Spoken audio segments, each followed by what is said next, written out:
الله وبركاته. وعليكم السلام ورحمة الله وبركاته. الحمد لله رب العالمين وبه نستعين على أمور الدنيا والدين. أشهد أن لا إله إلا الله وحده لا شريك له وأشهد أن سيدنا محمدا عبده ورسوله الذي لا نبي بعده. اللهم صل على سيدنا محمد وعلى آل سيدina Muhammad. Alhamdulillah Bapak Ibu sekalian, jemaah salat maghrib musalla al-Thaibah. Yang pertama, kembali kita bersyukur kepada Allah yang pada kesempatan malam hari ini alhamdulillah masih Allah berikan kekuatan, kesempatan untuk melangkahkan kaki ke dalam musalla kita dalam beribadah dan sekaligus untuk istami' atau mendengarkan dari ceramah agama di majelis beliau pada malam hari ini. Salat beserta salam kepada Nabi Muhammad sallallahu alaihi wasallam dengan lafaz Allahumma shalli ala sayyidina Muhammad wa ala ali sayyidina Muhammad. Bapak Ibu yang dimuliakan Allah Subhanahu wa taala, pada kesempatan kali ini insyaallah kajian pada malam hari ini akan disampaikan oleh Ustaz yang mulia Dr. Anggi Wahyu Ari yang akan insyaallah memberikan tafsir-tafsir Al-Quran kepada kita bersama. Oleh karena itu, demi untuk mempersingkat waktu, langsung saja kita persilakan kepada Al-Ustaz Dr. Anggi Wahyu Ali dengan segala hormat.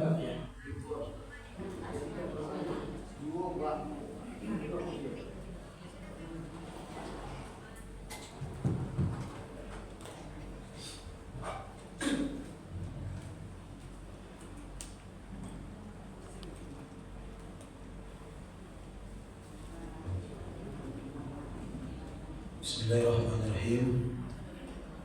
Assalamualaikum warahmatullahi wabarakatuh. Waalaikumsalam warahmatullahi wabarakatuh. Alhamdulillah, salatu wassalamu ala rasulillah wa ala alihi wa sahbihi wa mawalah, amma ba'd. Bapak Ibu yang dirahmati Allah, alhamdulillah kita telah salat maghrib berjamaah, dan agar ada ilmu yang bisa kita bawa pulang, kita lanjutkan dengan kajian. Maghrib ini menunggu adzan isya kita mengaji tafsir. Tapi mohon maaf, suara saya agak sedikit karena sakit tenggorokan ini. Ayat kata bacaan kita lanjutkan kajian kemarin. Saya cari kemarin terakhir kita ayat 142.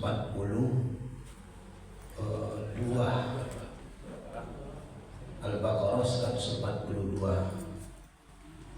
Malam ini kita lanjut 143. Saya baca dulu ayatnya, Bapak Ibu bisa mengikuti ya. A'udzubillahi minasyaitonirrajim. Al-Baqarah 143. Wa kadzalika ja'alnakum ummatan wasatan litakunu syuhada'a 'alan nasi wa yakuna ar-rasulu 'alaikum syahida. Wa ma ja'alna al-qiblata allati kunta 'alaiha illa lina'lama man yattabi'u ar-rasula mimman yanqalibu 'ala aqibaihi. Wa in kanat lakabiratan illa 'ala alladhina hadallah wa ma kana Allahu liyudhi'a imanakum innallaha bin-nasi laraufur rahim. Ini ayat kita, ayat 143 dari surat Al-Baqarah.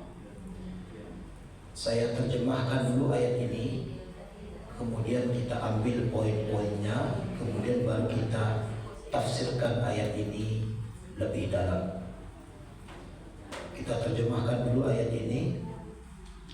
Wa kadzalika, dan seperti itulah, ja'alnakum ummatan wasatan, kami telah menjadikanmu, kata Allah, umat yang wasatan, umat pilihan atau umat pertengahan. Jadi kata wasatan itu bisa dimaknai pilihan, bisa dimaknai pertengahan. Kata wasat itu artinya posisi tengah di antara dua hal yang berlawanan. Oleh karena itu dalam olahraga kita mengenal wasit. Wasit itu terambil dari kata wasat, ya. Dan memang itu kata teman saya dosen bahasa Indonesia, itu memang naturalisasi dari bahasa Quran. Wasit itu dari kata wasat, posisi tengah di antara dua yang berlawanan. Jadi kita ini umat pertengahan. Nah, karena ini kita itu harus bersikap seperti wasit kepada umat-umat yang lain. Pada umat Yahudi, Nasrani, Konghucu kita wasit, karena kita ada di tengah-tengah. Dan karena kita ada di tengah-tengah, secara politik itu bahaya. Ya. Kata pegawan politik namanya Churchill, Perdana Menteri Inggris, dulu berkata, kalau kamu berdiri di tengah-tengah, maka siap-siaplah ditabrak dari depan, belakang, kanan, kiri. Nah, ada di tengah-tengah. Tapi sudah seperti itu, kata Allah, kami telah jadikan kamu umat pertengahan atau umat pilihan. Wasit itu pilihan, tidak semua orang bisa jadi wasit. Ya. Litakunu syuhada'a 'alan nasi. Kamu menjadi pilihan, menjadi wasit itu, kata Allah, litakunu syuhada'a 'alan nasi, agar kalian menjadi saksi atas perbuatan manusia. Nanti kita akan tafsirkan apa maksud menjadi saksi atas perbuatan manusia itu. Wa yakunu rasula 'alaikum syahida, dan Ar-Rasul di sini dalam arti Nabi Muhammad, alaikum syahida, menjadi saksi atas. Jadi kita menjadi saksi bagi umat manusia, Rasulullah menjadi saksi bagi kita. Nanti kita akan tafsirkan. Ini menarik, ini butuh penafsiran. Wa ma ja'alna al-qiblata allati kunta 'alaiha, dan kami tidak menjadikan kiblat yang kamu sudah ada padanya, yaitu Baitul Maqdis, kami pindahkan ke Masjidil Haram. Kami tidak menjadikan itu kiblat itu diganti, illa lina'lama may yattabi'ar rasul, kecuali lina'lama, agar kami tahu mana yang mengikuti Rasul. Nah, ini ulama berpikir, apa Allah tidak tahu? Dia kan maha tahu.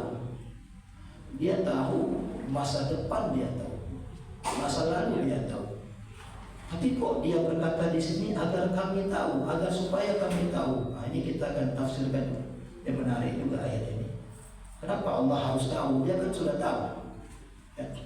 Bahkan dalam satu hadis Rasulullah bersabda, tidak ada seorang pun melainkan Allah sudah tahu nanti dia di surga ataupun dia di neraka. Berarti Allah sudah tahu nasib kita masing-masing. Kenapa ayat ini masih berkata kami pindahkan kiblat itu supaya kami tahu siapa yang mengikuti Rasul, siapa yang tidak. Padahal Allah sudah tahu. Nah, nanti kita terangkan. Wa in kanat lakabiratan illa 'alal ladzina hadallah. Wa in kanat lakabiratan, dan pemindahan atau berpindah kiblat itu dari Masjidil Aqsa ke Masjidil Haram, lakabiratan, sungguh-sungguh berat. Kabirah itu berat, huruf lam itu menandakan kesungguh-sungguhan. Sungguh-sungguh berat sekali. Mengalihkan kiblat dari Masjidil Aqsa ke Masjidil Haram itu sungguh-sungguh berat. Illa, kecuali 'alal ladzina hadallah, kecuali atas orang-orang yang telah Allah beri petunjuk. Wa ma kana Allahu liyudhi'a imanakum, dan Allah tidak akan menghilangkan iman kalian. Nanti ketika orang pindah dari Masjidil Aqsa ke Masjidil Haram, lalu para sahabat bertanya pada Nabi, Nabi, bagaimana sholatnya orang yang dulu mengarah kiblatnya ke Masjidil Aqsa? Orang itu sudah meninggal, sekarang kiblat sudah arah Masjidil Haram, bagaimana sholat mereka? Diterima atau tidak? Kata Allah, wa maka Allahu yudhi'a imanakum. Allah tidak akan menghilangkan iman kalian yang selama ini sudah sholat ke Masjidil Aqsa, lalu sudah meninggal, lalu pindah ke Masjidil Haram. Sholat yang ke arah Masjidil Aqsa itu amalannya tidak dihilangkan oleh Allah. Itu sejenis dengan pengharaman khamar. Bapak Ibu tahu tak? Khamar itu terbuat dari apa? Dari anggur ya. Anggur itu tidak pernah tumbuh di Mekah. Mekah itu gersang. Anggur itu tumbuh banyak di Taif. Tetapi komoditi orang Mekah yang paling baik itu apa? Khamar. Jadi Mekah itu eksportir pertamanya adalah khamar. Mereka berdagang ke Syam itu jualan khamar, karena khamar Mekah itu nomor satu, ya, nomor satu. Jadi orang Mekah itu suka sekali minum khamar, ya. Itu jadi sebuah negeri tidak ada anggurnya, tapi komoditi anggurnya nomor satu. Itu sama dengan Singapura. Singapura itu tidak punya kebun karet, tapi penghasilannya dari karet nomor satu. Karet-karet kita ini dibeli murah sama dia, lalu dibuat ban, lalu dijual dengan harga yang mahal. Itu Mekah juga seperti itu. Tidak punya kebun anggur, lalu komoditas terbesarnya itu anggur, khamar. Ketika khamar itu diharamkan oleh Allah, orang-orang tanya ke Nabi, bagaimana dengan sahabat yang sudah meninggal dulu suka minum khamar? Kata Nabi, itu tidak berdosa. Jadi undang-undangnya tidak berlaku surut. Di undang-undang Quran itu tidak berlaku surut. Yang lalu biarlah berlalu. Sama dengan ini, Allah perintahkan sholat ke arah Masjidil Haram. Yang sudah sholat ke Masjidil Aqsa, sholatnya tidak hilang. Ini maksudnya. Wa makana Allahu yudhi'a imanakum. Innallaha bin-nasi la'raufur rahim. Allah, sesungguhnya Allah dengan manusia itu adalah Maha Rauf dan Maha Rahim. Rauf itu adalah syiddatur rahmah, Maha besar rahmat, dan Maha Rahim yaitu Maha penyayang.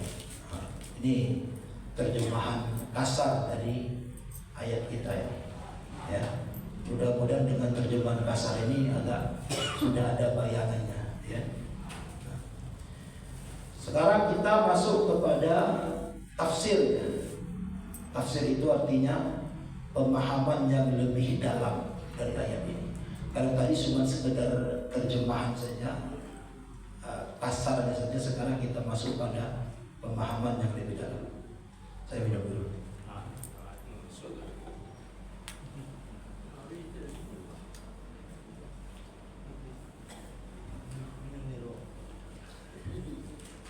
Wa kadzalika, dan seperti itulah ayat ini dimulai dengan huruf wa. Huruf wa itu ada 6 fungsi dalam Al-Quran. Jadi bayangkan bahasa Arab itu sangat kaya sekali. Huruf wawunya saja ada 6 fungsi. Saya mengaji di belakang Darul Muttaqin tafsir huruf ba. Huruf ba itu punya 10 fungsi. Huruf waw itu punya 6 fungsi dalam Quran. Ada wawul qasam, ada wawul ma'iyah, ada wawul zadiyah, ada wawul hal, ada wawul ataf. Yang keenam itu ada wawul thamaniyah. Kadang-kadang dia ada wawul qasam, huruf waw yang berfungsi sebagai sumpah. Kalau ibu bersumpah, apa bersumpah bagaimana? Wallah, wallahi, huruf waw sumpah namanya. Allah banyak menggunakan itu di ayat-ayat di juz Amma. Wadduha, demi waktu duha. Wal lail, demi malam. Apalagi? Wasyamsi, demi matahari. Wal qamari, wal najmi. Ada itu namanya wawul qasam, ya. Ada huruf waw berguna untuk ataf. Wawul ataf itu adalah huruf waw yang menghubungkan kalimat sebelumnya dengan kalimat sesudahnya. Nah, jadi teorinya kalau Bapak Ibu melihat huruf waw di awal ayat, jadi kalau ada huruf waw di awal ayat, biasanya dua. Kalau tidak waw sumpah atau tidak wawul ataf, namanya waw penghubung. Biasanya di surat-surat Al-Baqarah, huruf waw di awal ayat itu menandakan ayat ini punya hubungan dengan ayat sebelumnya. Biasanya di surat-surat di pendek-pendek juz Amma, kalau ada huruf waw itu biasanya waw sumpah.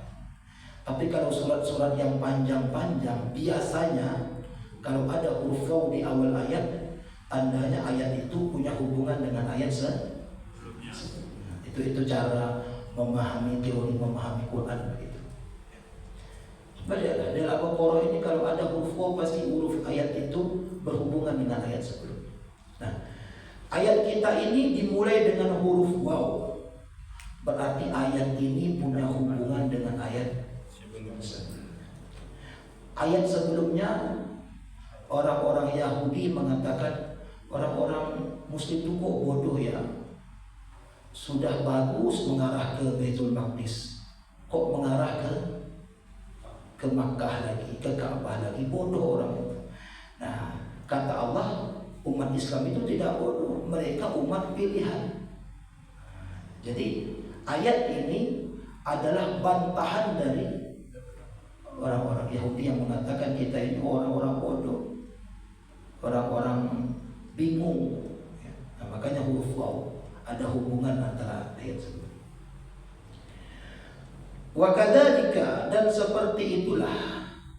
Kata kadzalika ini dalam tafsir disebut dengan lafzuz zaid, kata tambahan, di mana kata tambahan itu ada atau tidak adanya dia tidak mengubah makna.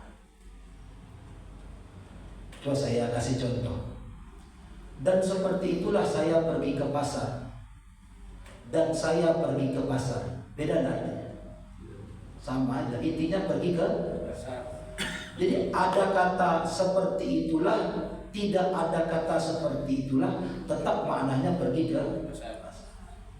Jadi kadzalika itu hanya huruf tambahan saja. Ada tidak adanya dia tidak mengubah arti.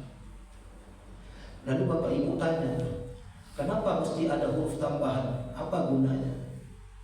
Apa gunanya dalam Quran ada huruf tambahan? Apa gunanya? Agar tambah pahala kita. Karena huruf Quran itu membacanya dihitungnya per huruf. Kalau ada huruf tambahan, kan tambah juga pahala kita. Satu huruf, 10 kebaikan. Makanya dalam Quran itu banyak huruf tambahan, agar tambah juga pahala kita kalau dibaca. Jadi secara TOEFL, kalau kita belajar TOEFL, ini huruf sia-sia ini. Ya, kalau orang TOEFL ini apa sia-sia ini. Saya pergi ke pasar dan kemudian saya beli sayur dan kemudian saya beli banyak sekali dan kemudian itu tambah itu buang-buang huruf itu dalam percakapan. Tapi dalam Quran perlu huruf tambahan agar tambah juga pahala kita. Nah, itu kenapa dalam Quran itu banyak huruf tambahan. Wah. Gitu Pak ya? Bisa dipahami Pak? Ya, jadi dalam Quran itu Ustaz awalan kalimat itu akan ada kata-kata wa. Apakah itu semacam huruf tambahan? Tadi saya katakan yang menjadi huruf tambahan itu adalah kadzalika. Kalau wa di sini adalah huruf ataf. Ada huruf wa tambahan. Namanya waw zaidah. Ada dua kan huruf waw itu ada 6 tadi. Ada 6. Salah satunya huruf waw tambahan. Ada juga tapi tidak di sini tempatnya. Nanti ada ayat yang huruf wawnya tambahan. Ada tidak ada huruf waw itu tidak berubah. Tapi untuk ayat ini huruf wawnya huruf waw apa? Menghubungkan kan. Berhubungan, disebut dalam bahasa Arabnya wawul ataf. Gitu ya. Ada huruf waw tambahan ada. Tadi saya katakan 6 fungsi dalam Al-Quran. Ya. Wa kadzalika ja'alnakum, kami jadikan kamu. Ini saya mau perlu berdiri dulu. Saya mau perlu papan tulis.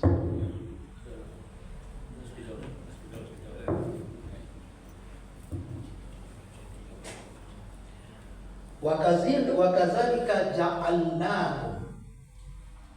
Bapak Ibu, huruf ini ja'alnakum. Ada satu kata yang sejenis dengan huruf ini yang kadang-kadang artinya membingungkan kita. Ada khalaqna.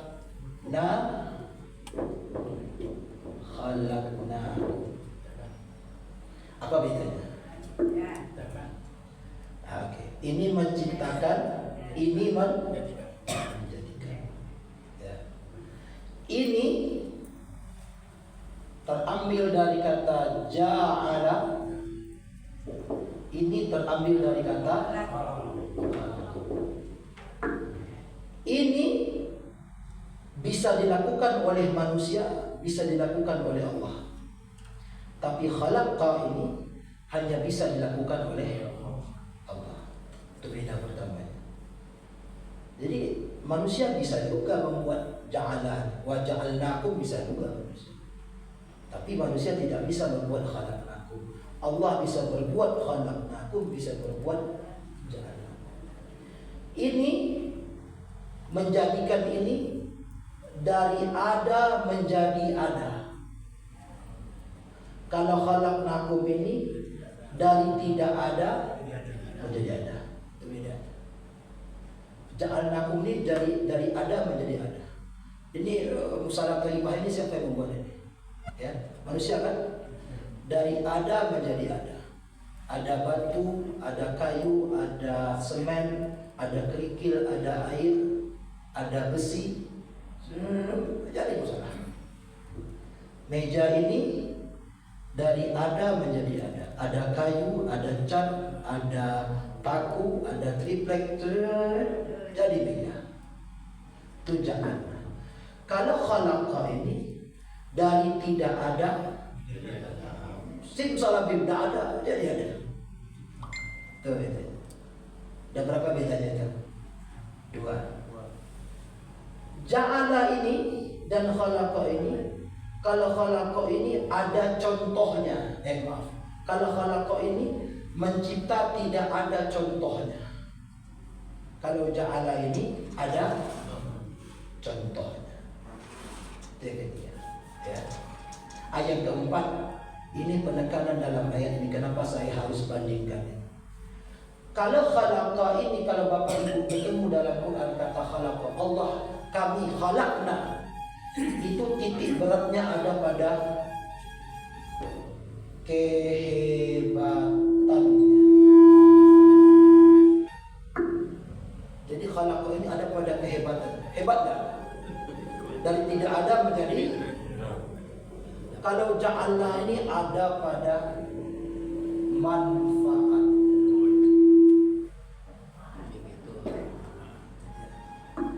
Jadi kata ja'alna ini titiknya ada pada manfaatnya. Allah katakan wa ja'alnakum, kami jadikan kamu, bukan khalaqnakum. Agar apa? Agar kamu bermanfaat. Oleh karena itu kenapa ayat ini berkata wa ja'alnakum, kami telah jadikan kamu, bukan khalaqnakum. Karena kami jadikan kamu umat yang pilihan, umat pertengahan agar bermanfaat. Nah, itu kata ja'alna wa khalaqna. Bisa dipahami sampai di sini Bapak Ibu ya? Oke. Wa kadzalika ja'alnakum, telah kami jadikan kamu. Kamu ini pada orang-orang yang baca Quran. Orang yang baca Quran itu orang Muslim. Ya. Kami telah jadikan kamu hai orang-orang Muslim, hai umat Islam, agar kamu bermanfaat. Ummatan wasatan, ummatan.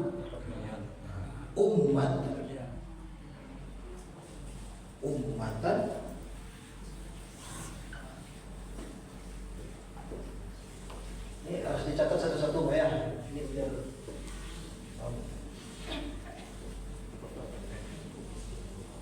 ummatan, kata umat itu terulang dalam Quran sebanyak 51 kali.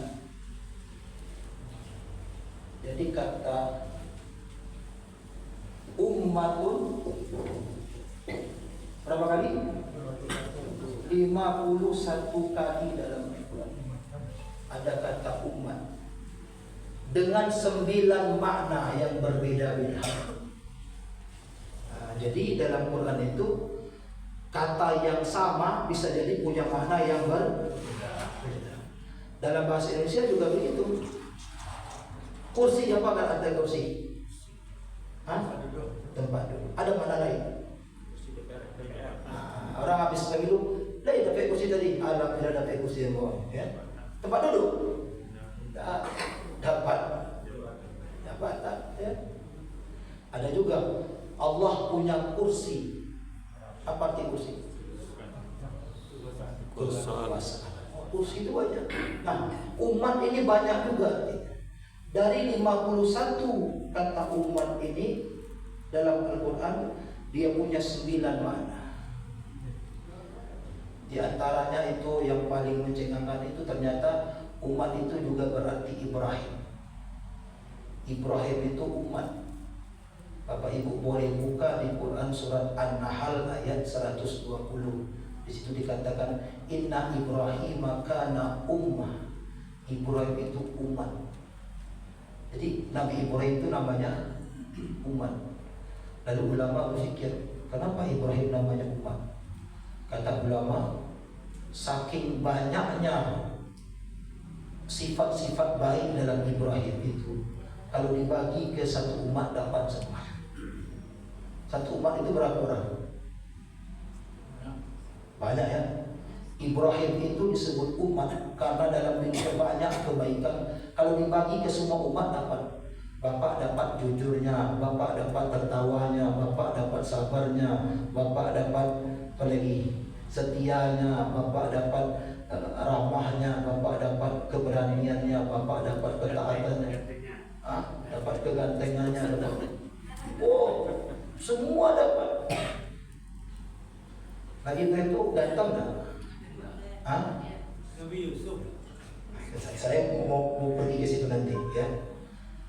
Nabi Muhammad dalam kisah Isra Mi'raj, dia di langit ke-7 bertemu dengan orang yang sama seperti dia. Dia kata itu dia. Ternyata itu Ibrahim. Jadi perawakan Nabi Ibrahim itu sama dengan Rasulullah. Itu Ibrahim. Sama dengan Rasulullah ya.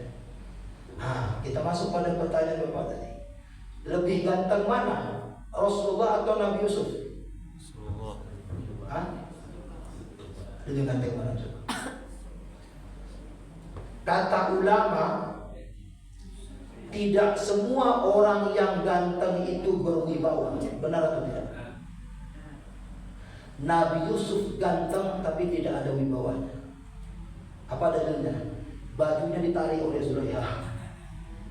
Cowok yang berwibawa tidak mungkin perempuan berani menarik baju. Laki-laki yang berwibawa itu pasal sama polisi, seperti ke polisi. Ya. Tapi tidak kesalahan Nabi Yusuf. Ya, tapi ditarik bajunya, dia tidak berwibawa. Salah-salah apa Nabi Yusuf? Oh, dia tidak mungkin ditarik bajunya. Rasulullah itu jangankan perempuan, musuhnya saja tidak berani menarik baju Nabi. Ya, nah dia berwibawa. Rasulullah itu ganteng dan berwibawa. Nah, ini boleh. Kalau ibu kan ada 2 orang laki-laki anak bujang, cik gagah kurang wibawa, cik gagah berwibawa. Kalau ibu kan cari menantu mana pilih? Nah, itu jawaban saya. Lebih ganteng mana, Nabi Yusuf atau Rasulullah?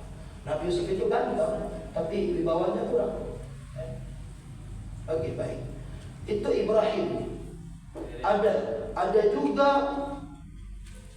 nama umat itu disebut dengan waktu. Dalam surat Yusuf dikatakan wa dzakara ba'da ummatin.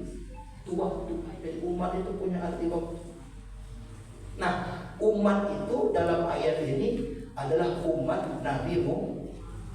Jadi ada 9 makna, 51 kali dalam Al-Quran. Kita lihat, umat ini adalah komunitas yang terambil dari kata ummun. Apa itu ummun? Ibu.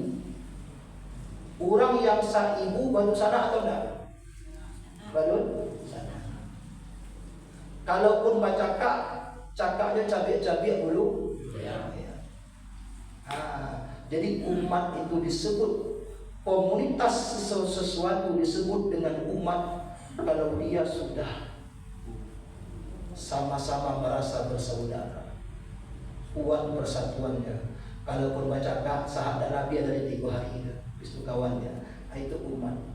Jadi komunitas yang berpecah-pecah bukan umat. Umat itu adalah komunitas yang kuat, maka disebut ummatun, seakar dengan ummun. Seakan-akan kita berada, seakan-akan kita keluar dari rahim yang sama, maka kita saling menyayangi. Itu umat. Jadi suatu masyarakat belum tentu disebut umat. Kalau masyarakatnya baca acak-acak, itu bukan umat. Umat itu adalah komunitas yang bersatu, seakan-akan mereka punya satu ibu, kuat persaudaraannya. Itu disebut umat. Maka disebutlah umat Islam, karena diharapkan kita yang seagama ini bersaudara dan bersatu. Itu dia umat. Ummatan wasatan. Ini dilihat itu terus ya. Ini memang tenggorokan. Ummatan wasatan, umat yang wasat. Nah, kata wasat ini ada 5 kali dalam Quran. Ustaz kok tahu kata ini sekian kali, kata ini sekian kali? Itu bukan saya yang hitung. Kalau saya hitung, pusing saya. Itu sudah ada ulama yang menghitungnya. Bukunya namanya Al-Mu'jamul Mufahras di Al-Fazil Quran.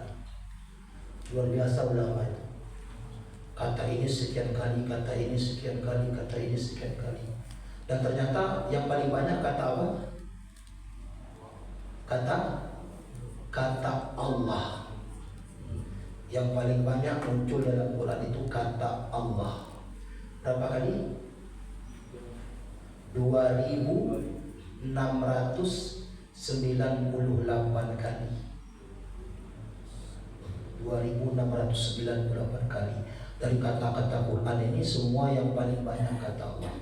Dari semua kata Quran, berapa kata dalam Al-Quran? 77.439 kata. 77.439 kata. Berbeda pendapat ulama, tapi yang paling kuat adalah 77.439. Percaya sama saya dosen tafsir, ya. Saya dosen tafsir bersertifikat. Percaya sama saya sudah cari ya. Hurufnya berapa huruf Al-Quran? Ya hurufnya ya A, B, Tasa itu huruf. Tapi jumlah huruf semuanya berapa?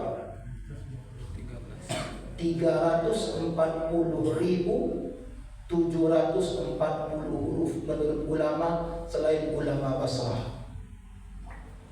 340.740 huruf. Mudah menghafalnya itu 40 belakangnya. 340 740. Hafal aja 40. 340 740. 340.740 huruf. Jadi kalau Bapak Ibu khatam Al-Quran, satu huruf itu 10. Kalikan aja pahalanya. 340.740 kali 10. 3.400.000 sekian ya. Gitu ya. Tapi kata yang paling banyak kata Allah. Kata wasat itu ada berapa kali? 5 kali. Di mana artinya bisa pertengahan, bisa pilihan. Dua arti itu tidak bertentangan. Biasanya yang di tengah-tengah itu pilihan. Ibu-ibu, kalau Bapak Ibu ingin menyeru agar dakwah ini sampai, perlu berdiri di pojok atau di tengah? Dulu kan ada mic. Kalau sekarang bisa berdiri di pojok pakai mic kan. Dulu kan Quran ini turun tidak ada mic. Jadi kalau ada dakwah kita ingin dilihat, kita harus ada di tengah. Nah yang kata sebutkan tadi ummatan wasatan itu umat pertengahan. Nah, Bapak Ibu dirahmati Allah. Sebenarnya ummatan wasatan itu hanya satu dari 5 kelebihan umat Islam. Umat Islam itu punya 5 kelebihan kata ulama. Boleh dicatat tak ini? Catat ya. Coba ukur lagi.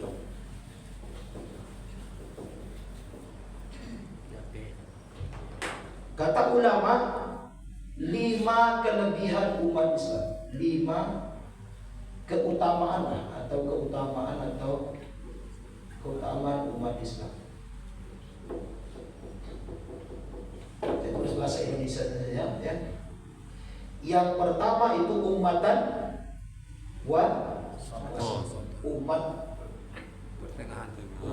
wasatan.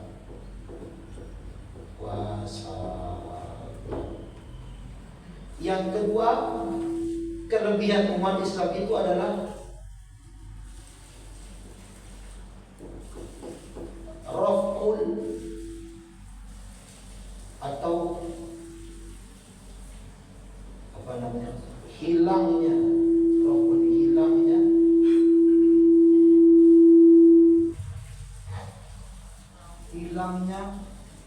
kesusahan.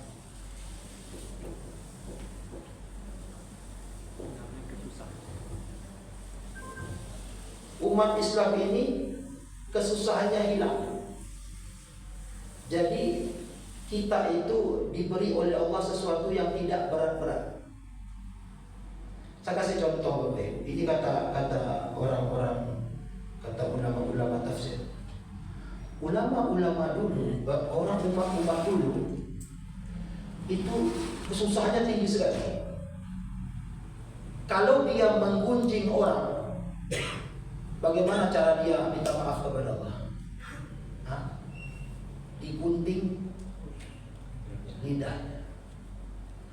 Kalau bapak-bapak melihat aurat perempuan, bagaimana cara bapak minta Allah maaf pada Tuhan? Umat dulu dicongkel matanya.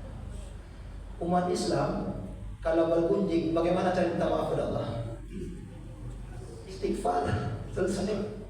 Tidak perlu digunting ludahnya. Kalau bapak terlihat aurat perempuan, ya, bagaimana cara minta maaf pada Allah? Istighfar, tidak perlu dicongkel. Mudah. Mudah. Maka diangkatnya kesusahan itu adalah salah satu dari kelebihan Malaysia. Yang ketiga, bahasa Arab yang ketiga itu, kalau bahasa Arabnya kasratus sawab biqillatil amal. Banyak pahala kasratus sawab biqillatil amal. Sedikit amal. Banyak pahalanya sedikit. Baik Bu, satu kali sholat maghrib ke masjid berapa pahalanya? 27. Tidak ada satu kali. Satu kali sholat ke masjid tidak ada satu kali pahala. Satu kali sholat 27. Banyak pahalanya, sedikit amal. Itu disebut dengan jaza. Jaza itu balasan berbuat baik dan balasan berbuat buruk. Jaza itu Bapak Ibu di dalam kita umat Indiah ini, jaza untuk kita itu sama Allah, jaza itu terulang 116 kali dalam Quran. Ya. Dan 116 kali dalam Quran jaza itu berbuat baik dan berbuat buruk itu. Jaza itu ada batas minimalnya, tapi tidak ada batas maksimalnya. Coba yang lain. Batas minimalnya berapa? 1. 1 kali berbuat minimal dibalas 1. Tidak pernah Allah itu 1 kali berbuat dibalas setengah nada. 1. Batas maksimalnya tidak ada. Bisa 7, bisa 100, bisa 700, bisa 10.000, bisa 100.000. Bisa tak terhitung. Ya. Dan menariknya, coba kita lihat, menarik sekali. Kalau membalas perbuatan buruk kita, umat Islam ini, Allah pakai batas minimal. 1 kali berbuat buruk, 1 balasan. Tapi kalau membalas perbuatan baik kita, Allah tidak pernah pakai batas minimal. Makanya tadi 1 kali sholat berapa? 7. Harusnya 1 kali sholat kan 1 balasan. Ya, 27. Ya, itu yang kata. 1 kali sholat di Masjidil Haram berapa? 100.000. 1 huruf baca Quran berapa? 10. Coba yang kata. Ya. 1 kali dapat Lailatul Qadar berapa? 42 tahun. Hah? 42 tahun. Lebih baik daripada 1000 bulan. Berapa itu? Tidak terhitung.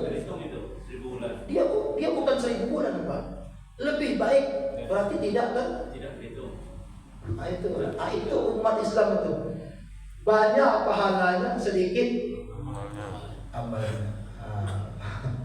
Asik kan? Asik gak jadi umat Islam ini? Nah, yang keempat, awwalu ma yuhasabu yaumal qiyamah. Umat yang pertama yang dihitung di padang mahsyar itu umat Islam. Kita ini umat yang datang terakhir dihitung duluan. Ibu apa? Pak Ibu Rubik ke rumah sakit Jamil nomor 300. Ala duduk dari pagi jam sampai jam siang ada dipanggil. Aduh, orang baru tiba langsung dipanggil. Online. Hah? Online. Ya. Bisa jadi orang online lain juga ada. Tapi kalau ada orang lama apa tu lagi, ambo dari tadi antri, ambo dulu tiba, ini tiba terakhir lama masuk saya duluan gitu, dicek duluan dari dokter. Ada orang dalam. Karena ada orang Dalam. Karena ada orang dalamnya. Ya, tapi kita ada orang dalam. Orang dalam kita itu namanya Nabi Muhammad. Ya. Jadi kita itu tidak perlu lama-lama nunggu di padang mahsyar yang katanya matahari itu jaraknya begitu dekat panas. Ngapain nunggu? Kita pertama kali dihitung. Umat lain, umat Yahudi, umat Nasrani ini, ambo dulu pada zamannya. Ambo umat Nasrani itu ada 600 tahun sebelum umat Islam dia sudah ada. Orang Yahudi itu sudah ada, tapi ini umat Muhammad ini udah terakhir, datang terakhir, dipanggil duluan. Gimana? Apa pula ini protes katanya? Itu kehebatan kelebihan umat Nabi Muhammad. Nah, itu 4 itu. Nah, salah satunya adalah umatan wasatan. Jadi umatan wasatan ini hanya satu dari banyak kelebihan umat Nabi. Bisa dipahami? Sedikit lagi ya. Sedikit lagi ya, sedikit lagi. Yang kelima kan? Oh, yang kelima. Yang kelima yaitu masuk surga. Kita ini ujungnya pasti surga. Tapi tergantung kalau dosa kita banyak, dibakar dulu di neraka baru surga kan. Tapi orang yang bersyahadat la ilaha illallah Muhammadur Rasulullah, ujungnya pasti masuk surga. Makanya ketika dalam Quran surat Ad-Duha, wadduha wal laili idza saja, ma wadda'aka rabbuka wa ma qala, wal akhiratu khairul laka minal ula. Kata Allah pada Nabi Muhammad, kata Jibril, wala saufa yu'tika rabbuka fatarda. Hai Muhammad, Tuhanmu akan memberikan kamu sampai kamu ridha.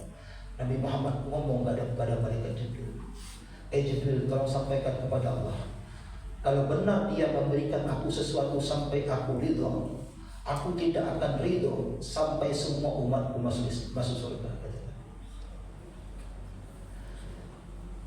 Di dalam kisah-kisah Isra Mi'raj, kata Nabi begini, di Arsy itu ada 2 mimbar, satu mimbar sebelah kiri, satu mimbar sebelah kanan, satu untukku, satu untuk Nabi Ibrahim. Lalu kata sahabat, kamu pilih kanan ya? Kata Nabi, dan aku pilih kiri. Padahal kanan itu kan positif. Kata sahabat, Nabi, kamu disuruh pilih kanan atau kiri, kenapa kamu berikan kanan untuk Nabi Ibrahim? Kenapa kamu pilih kiri? Tahu enggak apa jawaban Nabi? Karena kiri ini adalah jalan orang-orang yang akan masuk neraka. Saya ingin duduk di mimbar sebelah kiri. Saya ingin melihat wajah orang-orang yang akan masuk neraka. Kalau nanti saya ketemu dengan wajah umatku, saya akan memberikan syafaat untuknya. Nah, itu. Jadi Nabi Muhammad itu di langit ke-7 saja masih mikirkan kita. Kita kadang-kadang di Jakarta sudah lupa istri kita. Pergi ke Jakarta sudah lupa istri di rumah. Nabi itu saking sayangnya dengan umatnya, di langit ke-7 pun masih mikir kita. Coba ya. Jadi masuk surga itu kelebihan. Coba ya. Bisa dipahami Pak Bu? Nah, saya satu lagi ya. Waktu kita sudah habis, litakunu syuhada 'alan nas. Kamu menjadi umat pertengahan itu wasit ya. Oh, ada yang kurang, saya mau jelaskan. Wasit itu harus bagaimana? Tidak cukup adil. Wasit itu harus berbuat qistun. Nah, apa beda adil dengan qistun? Saya terangkan. Pak Ibu, misal awak punya anak baru, abangnya kelas 1 SD, adiknya masih alun TK. Barang kui oto-oto, kasih apa ibu berpihak? Adil tak? Adil tak? Adil. Bang, ngalah ke dia. Adiknya abangnya senang atau sedih? Itu adil. Adil itu yang satu senang, yang satu sedih. Sekarang saya akan tunjukkan istun. Istun itu begini. Bisa kabar, bang, ngalah untuk adik ya. Apa bisa kabar? Beko siang apa bagian foto-foto yang banyak rancak pada itu. Senang abang. Abangnya serahkan mobil kepada Adiknya senang nggak? Abangnya senang nggak? Kenapa senang abangnya? Kata bapak nanti siang mau dibelikan yang lebih baik. Itu keystone namanya. Keystone itu artinya win-win solution. Solusi sama baik. Wasit itu tidak cukup berbuat adil, dia harus berbuat keystone. Berat nggak jadi wasit? Berat. Itu dia wasit itu. Litakunu syuhada 'alan nas, agar kamu menjadi syuhada. Saksi. Saksi itu tidak, syuhada itu tidak, ternyata dalam tafsir tidak sesederhana saksi, Pak. Makanya saya tambah sedikit ya. Syuhada, mari kita lihat. Kata syuhada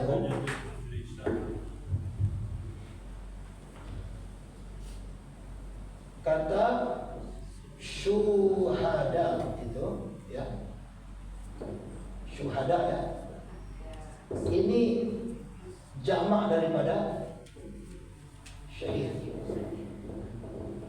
Syahid itu adalah kata yang bisa menjadi objek, bisa menjadi subjek. Jadi syahid itu bisa menjadi subjek, bisa menjadi objek. Dia bisa menyaksikan, dia bisa disaksikan, itu syahid.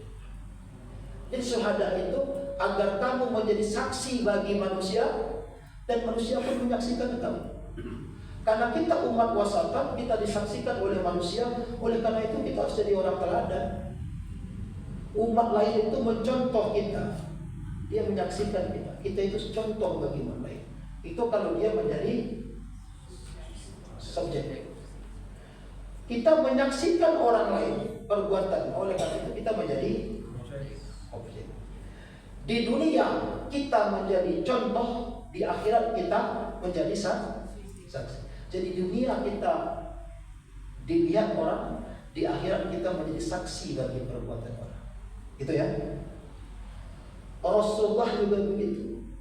Litakunu syuhada 'alan nas wa yakuna rasulu 'alaikum syahida. Dan Rasul menjadi saksi atas kita. Kita mencontoh Nabi, Nabi pun melihat perbuatan kita. Itu jadi syuhada itu bukan hanya menyaksikan dan disaksikan. Bisa dipahami Bapak Ibu ya? Nah, ada satu kisah dalam ayat ini. Jadi kata Nabi begini, nanti Nabi Nuh dipanggil oleh Allah. Bukan Nabi Nuh, umat Nabi Nuh dipanggil oleh Allah. Umat Nabi Nuh yang tenggelam, yang tak mau naik kapal. Ada umatnya yang tak mau naik kapal, tenggelam, panggil Allah. Kalian masuk neraka. Ini dari kisah riwayat Rasulullah menceritakan tentang maksud dari ayat ini. Kata Rasulullah, umat Nabi Nuh yang tenggelam itu dipanggil oleh Allah. Kalian masuk neraka. Kata umat Nabi Nuh, Allah, Nuh belum sampaikan kepada kami tentang engkau. Nuh belum ajarkan kami tentang mentauhidkan engkau. Masa iya, kata Allah, dipanggil Nabi Nuh. Nuh, apakah kau telah ajarkan kepada mereka? Apa kata Nabi Nuh? Sudah aku sampaikan, sudah aku ajarkan. Mereka membangkang. Lalu kata Allah, siapa saksimu? Saksiku umat Muhammad. Maka kita bersaksi atas Nabi Nuh, bahwasanya Nabi Nuh telah menyampaikan kepada umatnya. Dari mana kita tahu Nabi Nuh sudah sampaikan kepada umatnya? Al-Quran. Al-Quran. Ya. Lalu kata Allah kepada kita, siapa saksimu? Saksiku adalah Nabiku Rasulullah. Itulah kita bersaksi untuk manusia dan Rasul bersaksi atas kita. Itu kalau menjadi subjek. Kalau dia menjadi objek, kita mencontoh Nabi, manusia mencontoh kita. Kita harus juga mencontoh Nabi. Ya. Sunnah-sunnah Nabi.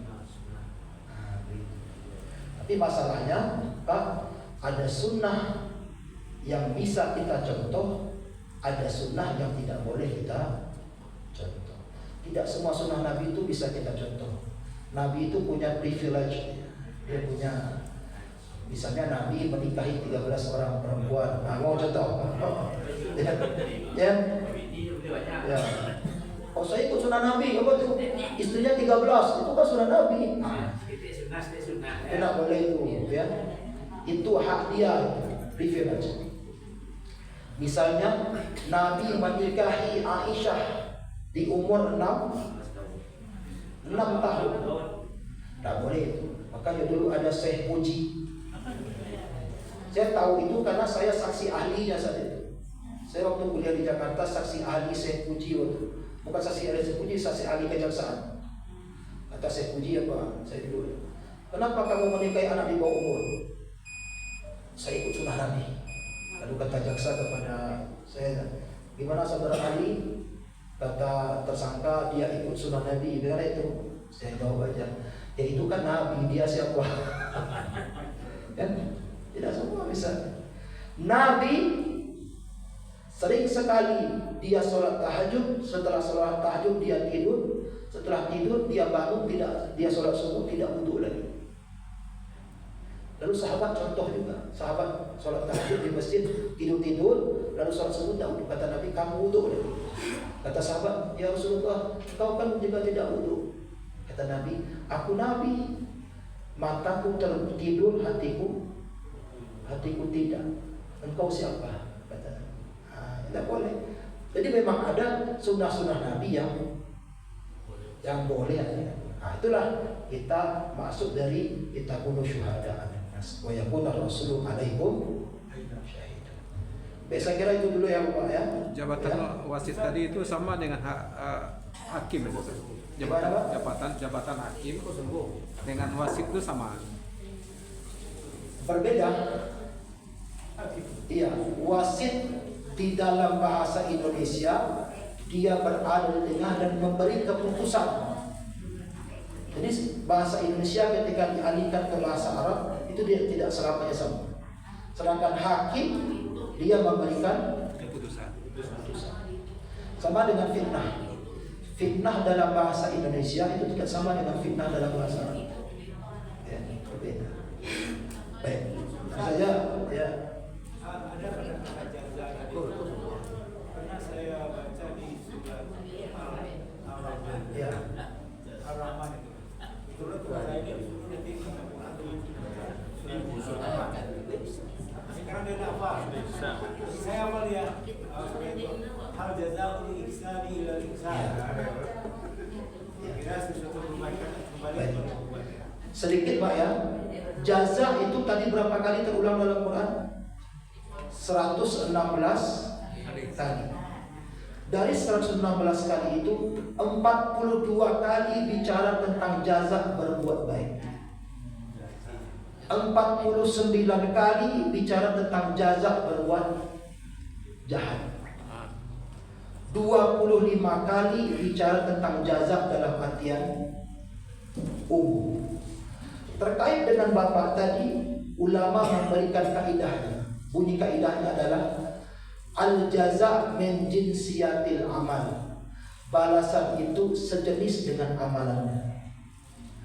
Fir'aun, apa amal buruknya? Dia berkata, saya Tuhan yang maha apa? Maha kaya, maha kuasa atau maha tinggi? Tinggi. Maha tinggi. Apa balasannya?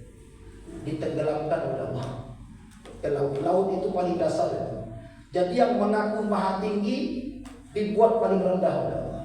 Yang mengaku maha kaya dibuat paling miskin oleh Allah. Ya. Yang mengaku apa lagi? Yang mengaku maha kuasa dibuat tidak berkuasa oleh Allah. Itu al-jaza. Ihsan. Ada juga yang jaza usai'atin sayi'atun isluha. Jaza kejahatan sama dengan kejahatan. Jadi jaza itu sejenis dengan amalan. Itu ya. Wallahu a'lam bishawab. Baik, aku qul hadza wa aqulu kalau jadwal Ustaz itu digeser jadi sudah saling.